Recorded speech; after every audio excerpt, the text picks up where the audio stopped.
Bismillahirrahmanirrahim. Assalamualaikum warahmatullahi wabarakatuh. Perkenalkan, nama saya Salma Aulia Salsabila dari Prodi Kesehatan Masyarakat semester 3 kelas B.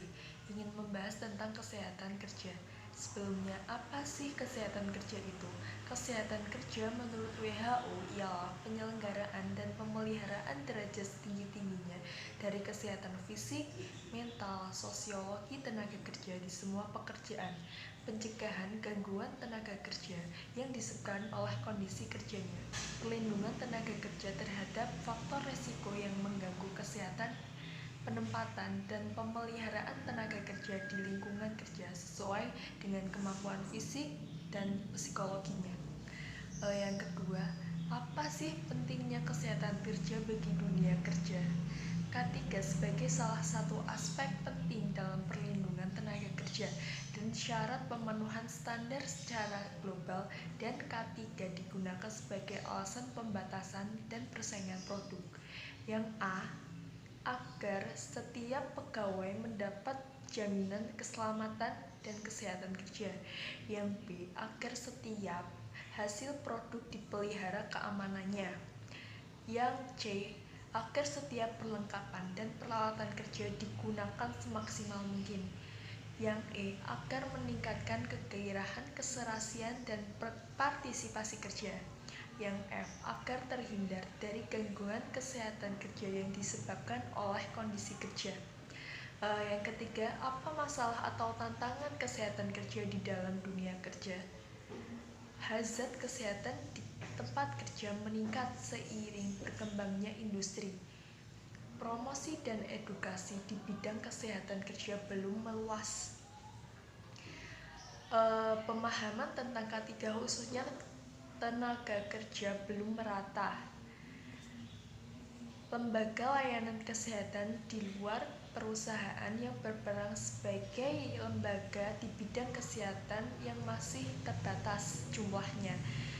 Fungsi pelayanan kesehatan kerja yang berada di dalam perusahaan maupun di luar belum optimal. Yang terakhir, pemeriksaan kesehatan tenaga kerja yang dilakukan banyak yang belum dikaitkan dengan faktor resiko. Yang keempat, apa sih strategi pemerintah Kementerian Tenagakerjaan untuk meningkatkan awareness dunia kerja pada masalah kesehatan kerja? Yang pertama, kebijakan peraturan perundang-undangan standar pedoman prosedur K3 di bidang kesehatan kerja. Yang kedua, pembinaan dan pengawasan norma K3 di bidang kesehatan kerja. Yang ketiga, penegak hukum norma K3 bidang kesehatan kerja. Yang keempat, koordinasi dan jejaring antar lintas sektor. Yang kelima, meningkatkan kapasitas SDM dan lembaga K3. Strategi lanjutannya adalah memonitoring, pencatatan, pelaporan, dan analisis data K3. Yang kedua, kompensasi akibat kecelakaan kerja. Yang ketiga, penerapan audit K3. Yang keempat, pemberian penghargaan K3.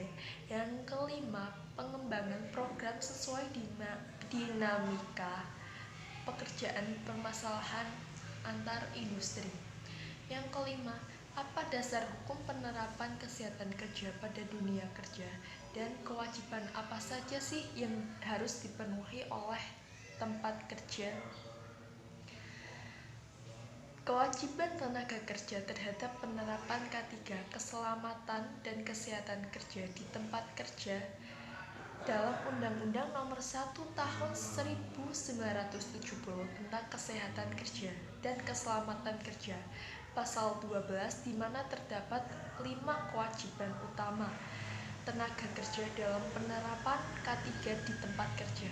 Yang pertama itu ada memberi keterangan yang benar apabila dimintai pengawas atau keselamatan kerja. Yang kedua adalah menggunakan APD, alat pelindung diri yang diwajibkan. Yang ketiga adalah memenuhi dan menaati semua syarat-syarat K3 yang diwajibkan. Yang keempat adalah meminta pada pengurus agar dilaksanakan semua syarat-syarat K3 yang diwajibkan. Yang kelima adalah menyatakan keberatan mana syarat K3 dan APD diwajibkan oleh kecuali dalam hal khusus ditentukan oleh pegawai pengawas keselamatan dan kesehatan. K3 di tempat kerja merupakan tanggung jawab bersama. Yang keenam, bagaimana penerapan keselamatan kerja atau kesehatan kerja pada dunia kerja berdasarkan Badan Penyelenggaraan Jaminan Sosial atau BPJS. Ketenagakerjaan di Indonesia terjadi kasus kecelakaan hingga akhir 2015 semakin meningkat, di mana kasus ditotalkan jumlah ketenagakerjaan dan kasus kecelakaan berat yang mengakibatkan kematian.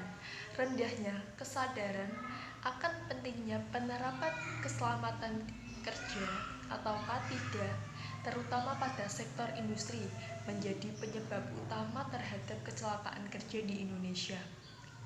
Penerapannya adalah melindungi dan menjamin keselamatan setiap tenaga kerja antara lain antar sektor. Yang kedua, menjamin setiap sumber produksi dalam digunakan secara aman dan efisien. Yang ketiga, meningkatkan kesejahteraan dan produktivitas nasional. Yang ketujuh, apa sih ruang lingkup pengawasan pada norma kesehatan kerja?